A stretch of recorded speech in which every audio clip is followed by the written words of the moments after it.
Olá!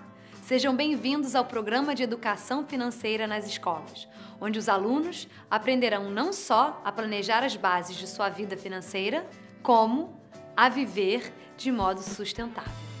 O livro 7 apresenta os conteúdos de educação financeira de 3 formas.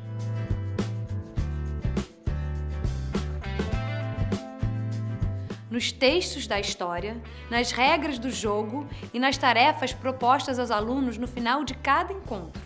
Mas aqui vamos apresentá-los a você no contexto do desenho conceitual que organiza todos os conteúdos abordados no programa Educação Financeira nas Escolas. Esse desenho é uma balança que possui uma base e 2 pratos. Esses 3 componentes representam os 3 grandes grupos de conteúdo que estão ligados à pergunta que nos fazemos constantemente em relação à nossa vida financeira.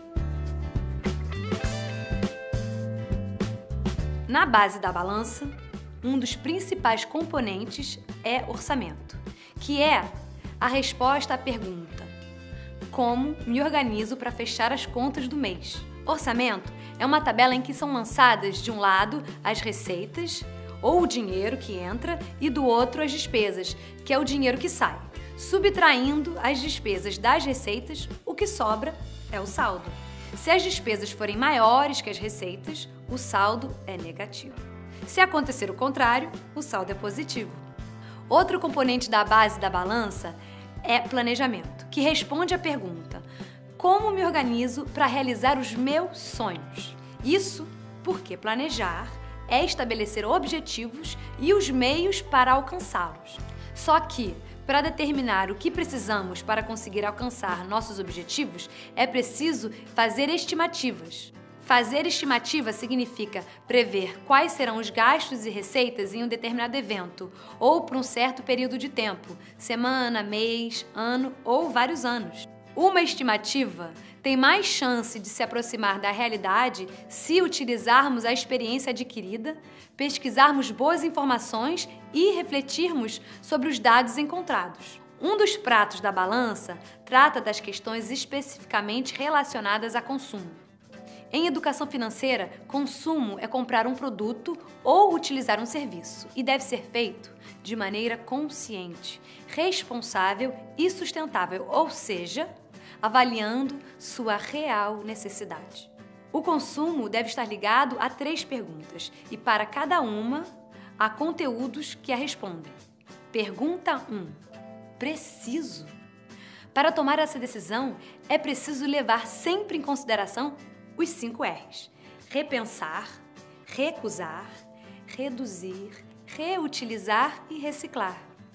Pergunta 2. Tenho dinheiro? Ao se considerar as questões relacionadas a dinheiro, ajuda bastante saber direitinho de quanto dinheiro dispomos. Por isso, anotar as despesas para poder controlá-las é super importante. Depois desse passo, há algumas decisões a serem tomadas. Aliás, educação financeira é bem isso, tomar decisões o tempo todo. E se não tenho dinheiro? Posso fazer um financiamento ou um empréstimo. Mas qual a diferença? Financiamento é uma operação de crédito que tem um bem específico como garantia, como um carro ou um apartamento. Quando compramos alguma coisa a prazo, fazemos um financiamento e pagamos o que ficamos devendo acrescido de juros. A garantia é o bem que compramos. Se não pagarmos o que ficamos devendo e os juros, perdemos o bem. Empréstimo é quando uma pessoa toma um dinheiro com uma instituição financeira, normalmente um banco ou uma financeira, sem dar um bem como garantia. Desse jeito, o empréstimo normalmente é mais arriscado e os juros cobrados são geralmente mais altos. Tenho que pagar juros? O que é isso? Quem pega dinheiro emprestado, seja fazendo um financiamento ou um empréstimo, tem que pagar o que deve mais os juros estabelecidos pela instituição. Sabe por quê? Porque os juros são uma espécie de aluguel do dinheiro, o preço que pagamos por usar um dinheiro que não é nosso. A taxa de juros é a remuneração do dinheiro no tempo. Quanto maior o prazo de financiamento, maiores serão os gastos com juros. Pergunta 3. Tem que ser hoje? Essa última pergunta, ligada ao consumo, se relaciona a uma porção de armadilhas psicológicas que são atitudes e hábitos inadequados que causam problemas financeiros para as pessoas, em que muitos de nós podemos cair sem perceber. O livro 7 aborda várias delas. Veja só. Imediatismo.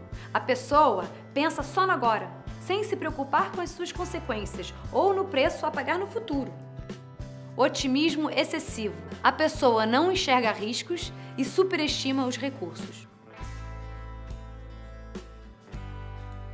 Contabilidade mental. A pessoa organiza o dinheiro em gavetinhas na cabeça e não consegue mexer nelas. É importante ver a vida financeira como um todo. Por exemplo, imagine que você está guardando um dinheiro na poupança para fazer uma viagem. Só que surge um imprevisto e você tem que fazer uma reforma na casa. E agora? Você tira o dinheiro da poupança ou faz um empréstimo? Muita gente prefere fazer um empréstimo para não mexer na poupança. Com isso, contrai uma dívida que cobra juros de 10% ao mês só para não mexer no investimento que paga 0,6% no mesmo período.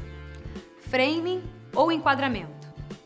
Dependendo da maneira como as informações são apresentadas, o jeito que a pessoa entende pode ser bem diferente, ainda que a mensagem seja a mesma. Quer um exemplo? Compre agora um celular novinho e ganhe 10% de desconto versus o preço do celular baixou de 100 para 90 reais. A situação é a mesma, mas a primeira frase não te deixa mais inclinada a realizar o negócio? O outro prato da balança é poupança, que é o dinheiro que guardamos para usar no futuro. Ao contrário do que muitos pensam, poupar não é guardar dinheiro que sobrou. Para poupar bem, é preciso ter uma meta, planejar-se para alcançar essa meta e ter disciplina para cumprir o que se planejou. Uma pergunta ligada à poupança é: como faço para o meu dinheiro render? O dinheiro rende quando se faz um investimento. Quem faz um investimento financeiro empresta dinheiro para uma instituição financeira, na maioria das vezes um banco. Essa instituição devolve para quem investiu um valor a mais, como uma recompensa por não poder usar aquele dinheiro para outras coisas enquanto ele estiver investido, como abrir um negócio, comprar um bem, fazer um curso e etc. Não é difícil perceber que se a instituição financeira está lhe pagando um retorno para deixar seu dinheiro com ele, terá que cobrar juros mais altos do que esse retorno de quem pegar o dinheiro emprestado com ela.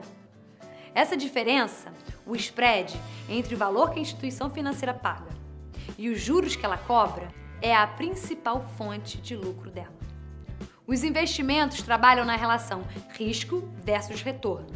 Quanto maior o possível retorno de um investimento, mais se pode perder se o investimento não render o que é esperado. Existem investimentos em aplicações que oferecem pouco risco, mas também pouco retorno. Esse é o caso da conta de poupança. As aplicações mais arriscadas prometem maior retorno. Por exemplo, no mercado de ações compramos uma ação, que é um pedaço de uma empresa, e passamos a correr o risco de perder parte desse valor caso a empresa ou a economia do país enfrente problemas.